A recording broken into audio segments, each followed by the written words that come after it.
Good morning, church. My name is Mark. I am a pastor here. Thank you so much. You're so strong. Well done. It is a little heavy. This looks super heavy. I get to introduce the new sermon series, which is It's a Wonderful Life. Bye, Dwayne. This sermon series is taking some of the imagery from the movie It's a Wonderful Life. If you haven't seen that, it's a wonderful movie, and it's a classic Christmas movie. For many, it's a tradition in this Christmas season. What are we doing, Dwayne? What are we doing? Dwayne, you're done here. Get off. I'm just kidding. He's doing good stuff. I'm so sorry. I feel very nervous and sweaty. Okay, so this movie, It's a Wonderful Life, it represents like the goodness of Christmas. It's a movie about a realization that our life, as it is now, is enough. Who's a fan of the movie It's a Wonderful Life? I hated it. And I still it's hard, if I'm being really honest. I'm not sure if it was because my dad made us watch it every year. I don't know if it was every year, but it felt like it was every year. The movie is like 7 hours long. It's the slowest movie ever made. And it was black and white, which now isn't a bad thing, so don't come up after me and, black and white movies are great. But as an 8-year-old boy, there's nothing worse than that. But what I'm going to be pulling from is about this main character here, George Bailey. Wow, there's some excitement for this movie. I hope I didn't upset anybody too much by my dislike of this movie. It's good now, I promise. But George Bailey, he has this deep desire to have a wonderful life. He hopes to travel, to fix up the town, to live life to the fullest. And isn't that a hope we all have? It's about a man with a deep hope to live a wonderful life. This hope that George has is something I think we can all understand. And it's something that I believe that is even talked about in the book of Isaiah. And so for me today, I'm going to be talking about how it's a wonderful hope. And I'll be talking about hope. So if you have your Bibles, you're welcome to turn to Isaiah 2, 1 through 5. If you're unfamiliar with Isaiah, he was a prophet in Jerusalem who lived during the time when the kingdoms of Israel and Judah were threatened by powerful empires, where Israel was split into two separate empires here. And he was calling God's people to faithfulness in the midst of political and spiritual crisis. He wrote poetic and powerful visions exposing Israel's injustice and idolatry while announcing God's plan to bring purification, justice, and hope through a coming servant king. Ultimately, Isaiah's message invites the reader to trust that God will transform human failure into a new creation through the coming Messiah. So this is what we have in Isaiah 2, 1 through 5. This is what Isaiah, son of Amos, saw concerning Judah and Jerusalem. In the last days, when I first read this, I thought that was interesting, and actually Josh commented on it, is in the last days, and how every age thinks it's the last days. It's always the last days. And the mountain of the Lord's temple will be established as the highest of the mountains. It will be exalted above the hills, and all nations will stream to it. Many peoples will come and say, "Come, let us go up to the mountain of the Lord, to the temple of the God of Jacob. He will teach us his ways so that we may walk in his paths. The law will go out from Zion, the word of the Lord from Jerusalem. He will judge between the nations and will settle disputes for many peoples. They will beat their swords into plowshares and their spears into pruning hooks.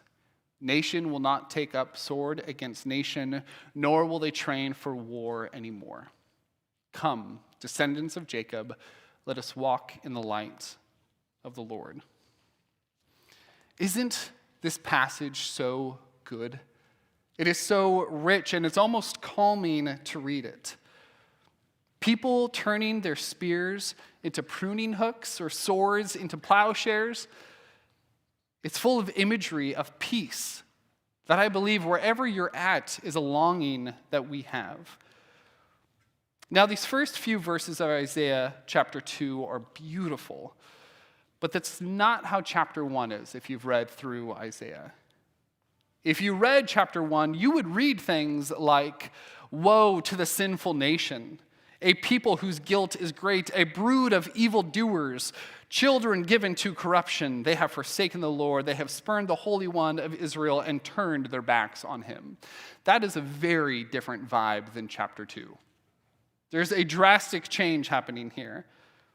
So if you were to read 1 and then to read chapter 2, you would quickly realize that these two chapters are very different. Something's going on, and I want to just dive into that a little bit. Chapter 1 is about how people have committed wrongdoing.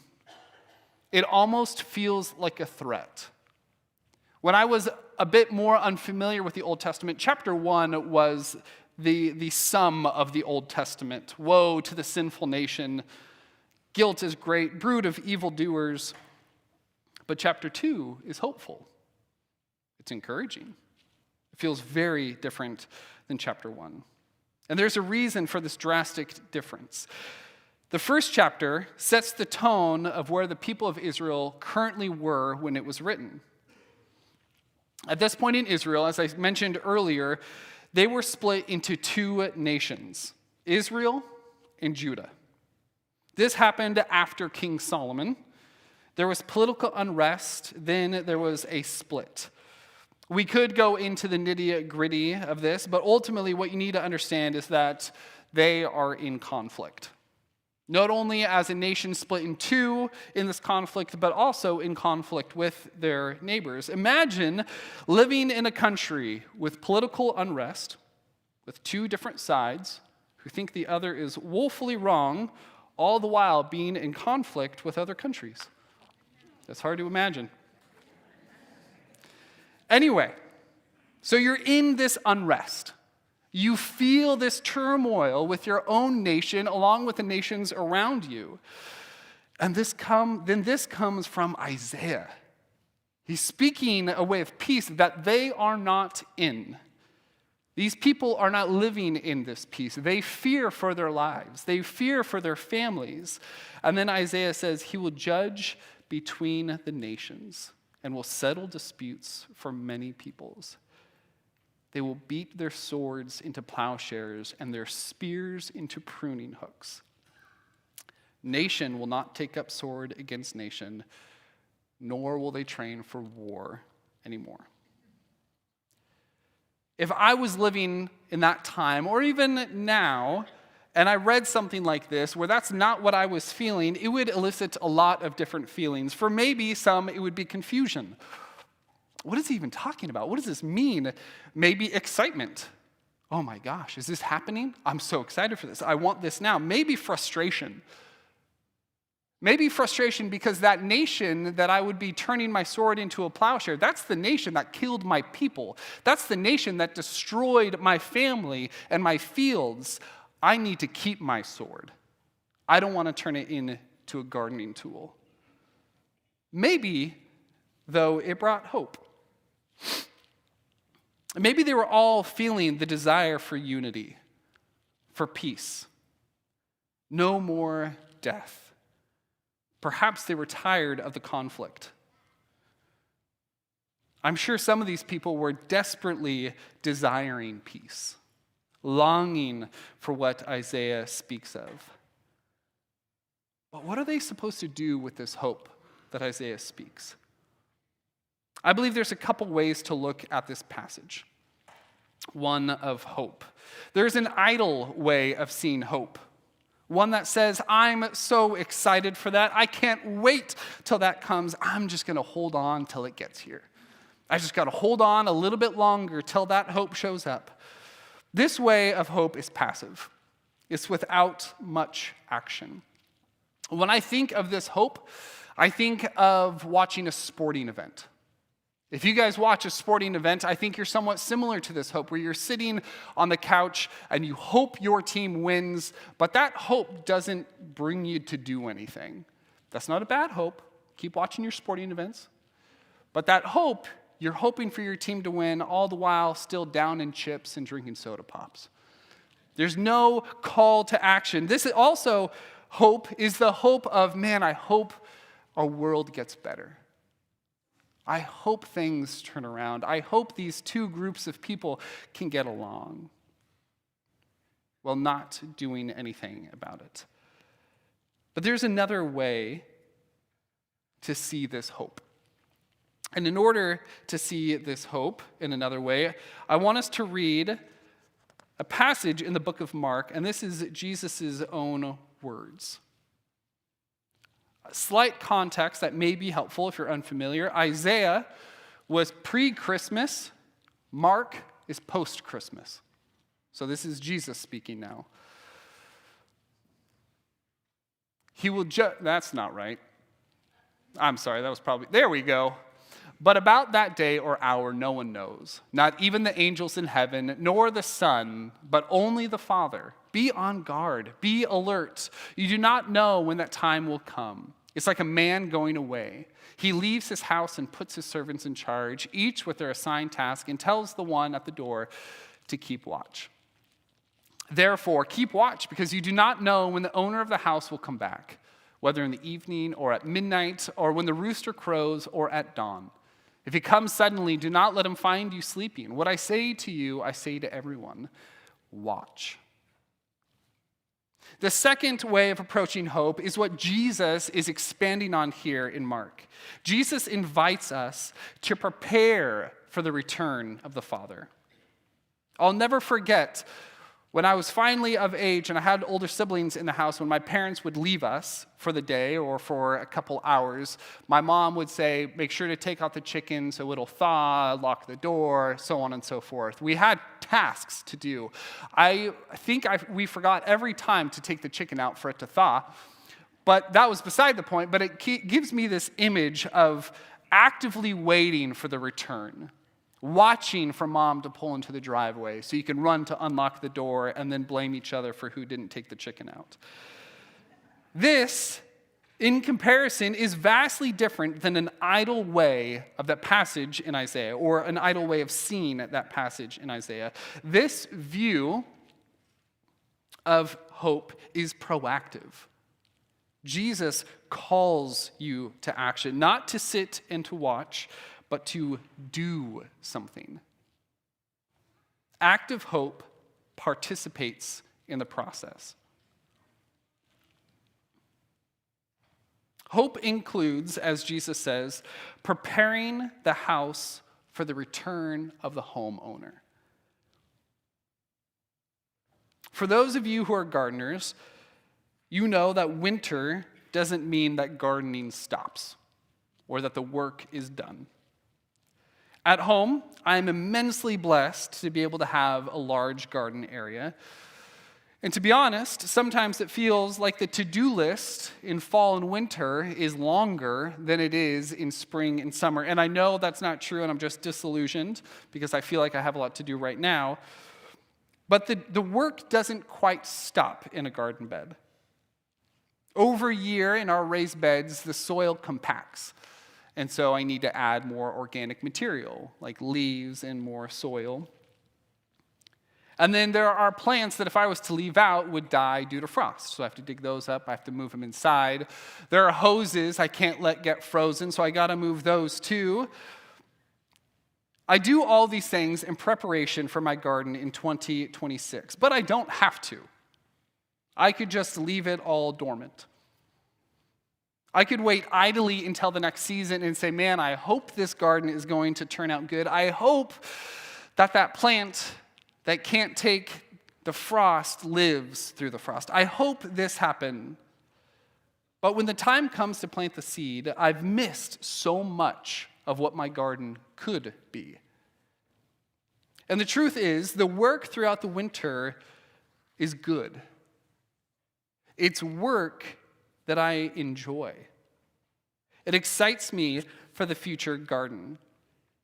It even sets my mind of what's to come.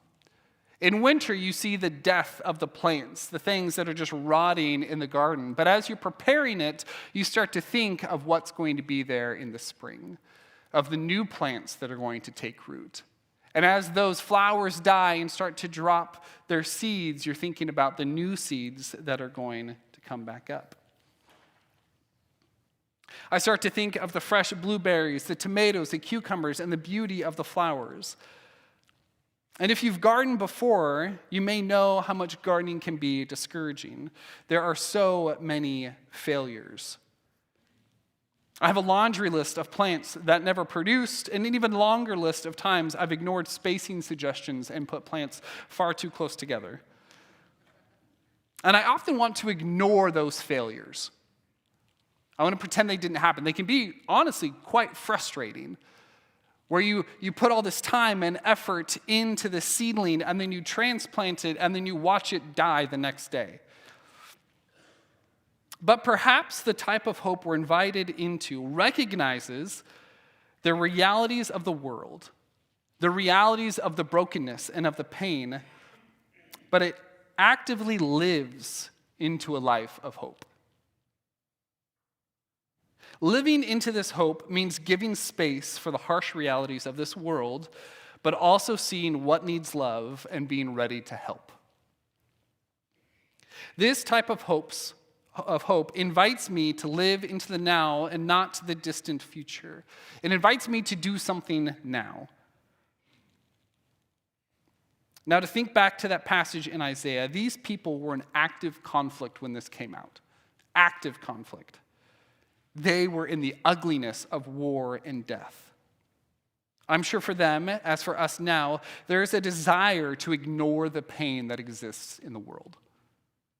There's a desire to shut it all out and pretend that it doesn't exist, that I just got to hope for this thing that's coming, for Jesus is to return. I just got to hope in that and ignore the war, the poverty, and the pain. But perhaps that's false hope. Perhaps that's a hope that denies pain, but the hope Jesus invites us into makes space for grief and guides us towards real change. Hope doesn't ignore the pain. It's genuinely hard to not get distracted or utterly caught up in the pain of the world. It seems like everywhere I look, as I'm sure for you as you look, that there is pain. I'm sure on your drive into church this morning, you saw some. If you got on social media, I'm sure you saw something. Or you clicked on the news, or you looked at a paper, you saw that there was pain somewhere. I believe that Jesus is not calling us to ignore these pains and the hurt, but to be sober-minded in the midst of it while choosing to live into hope. Perhaps this hope is bold, even defiant in the face of the world. It recognizes what's real, what's in front of us, but chooses hope instead of what may feel natural, which is often despair. I am a naturally pessimistic person. I wish I wasn't, but it seems to be my inward inclination. And often I rationalize it by thinking I'm saving myself the disappointment of what could be by just accepting and anticipating the worst. Then I won't be disappointed. It's easier to let myself be bummed than to try to hold on to hope. And I'm sure I'm not the only one. And not to give into a cliche, but over time I've realized that genuine hope is hard. It is difficult to live into hope. But we can be a part of God's dream, the vision of Jesus, the life of Jesus, when we choose to live into this hope, by choosing peace even when it's hard. We can live into this hope. It's living into the vision of Christ. Hope chooses to live into the vision of Christ. I was thinking about this, the contrast between chapter 1 of Isaiah and chapter 2 of Isaiah. Chapter 1 is the conflict, the woe to you, sinners, evildoers, and then 2 is the turning the swords into plowshares. And I was thinking about this, they were in a time of conflict, and then they have this beautiful vision of peace where they're turning their weapons of war into garden tools. And I couldn't think that would be so incredibly hard to do if your nation is still in unrest. To take your form of defense, the way that you're going to protect your family and yourself, to use it to actually turn it into something else. Isaiah isn't calling people at peace to take things that no longer have purpose into something that will have purpose. He's calling them in the act of the conflict, while there is still conflict, while there's still a purpose for the sword, to turn it into something else. Choosing hope is a spiritual practice. I've been gardening for 10 years now on my own, and I have killed hundreds of plants. Probably more than that, to be honest with you. And sometimes, like I said earlier, I just want to give up. I just want to be done. This is dumb. Why am I doing this?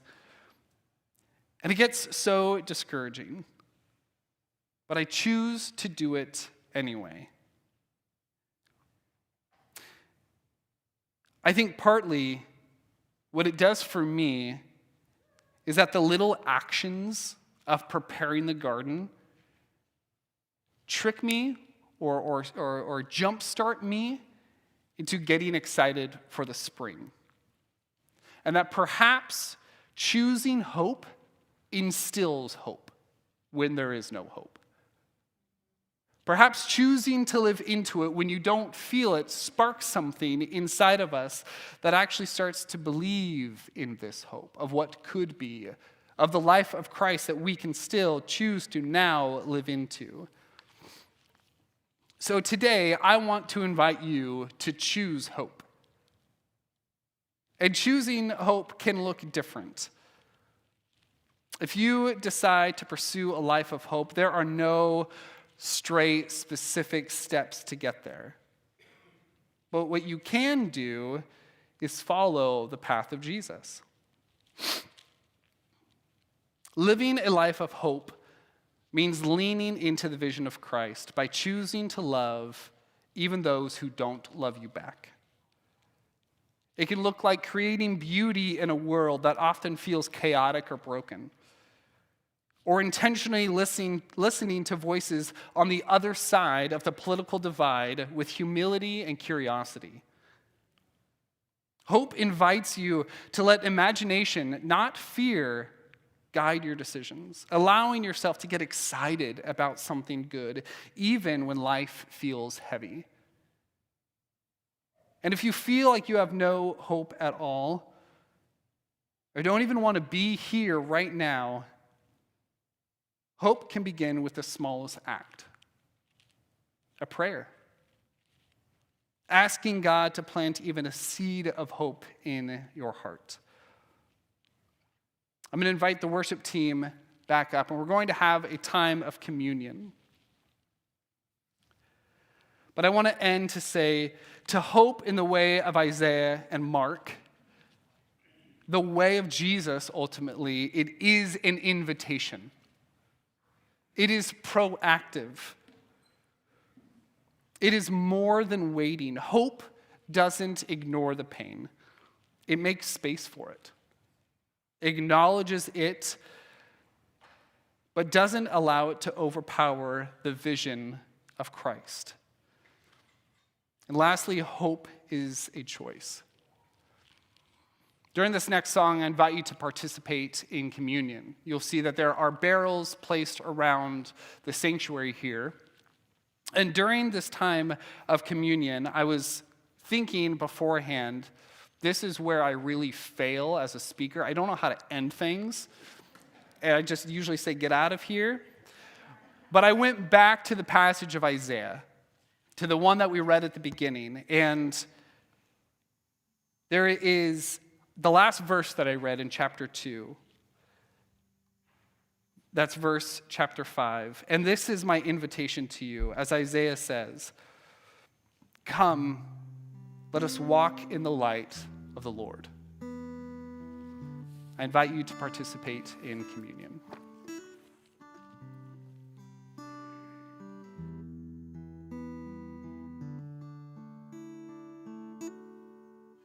You give life, you are love, you bring light to the darkness, you give hope, you restore every heart that is broken.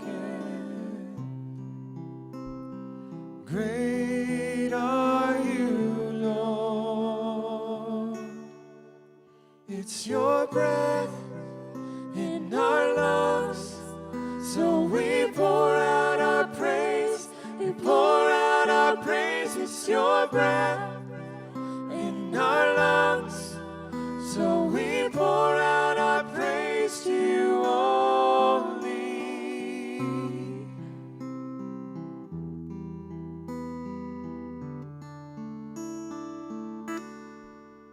We were lost, torn apart. You came down and you saved us. All our stains wash away in your love and mercy.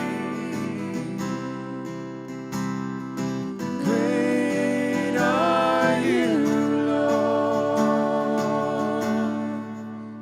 It's your breath in our lungs, so we pour out our praise. We pour out our praise. It's your breath in our lungs, so we pour out our praise to you only. It's your breath in our lungs, so we pour out our praise. We pour out our praise. It's your breath in our lungs, so we pour out our praise to you only. Great are you, Lord.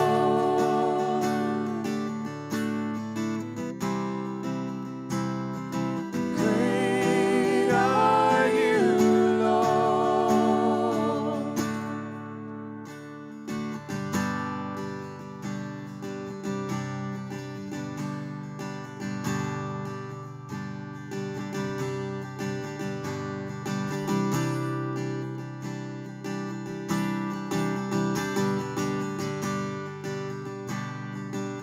Sing all the earth. All the earth will shout your praise. Our hearts will cry, these bones will sing. Great are you, Lord. All the earth will shout your praise. Our hearts will cry, these bones will sing. Great are you, Lord. Church, please stand as we sing together. All the earth will shout your praise. Our hearts will cry, these bones will sing. Great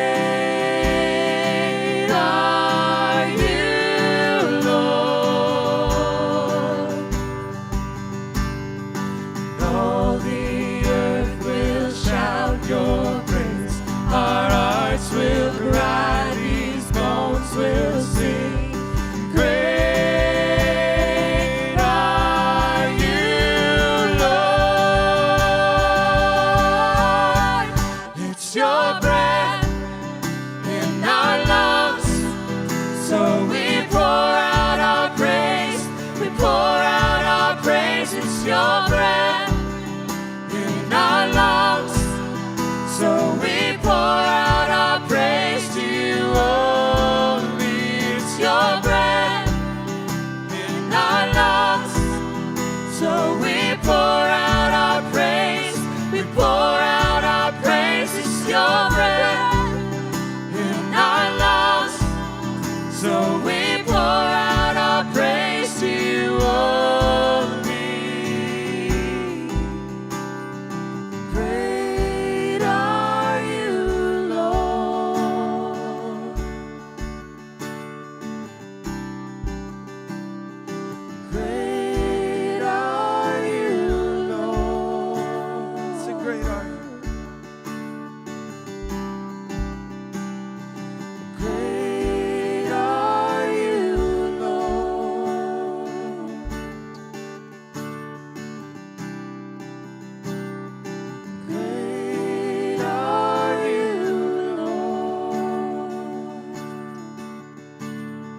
church, as you go from this place, I pray that you can take the words that Mark has shared with you this morning with you.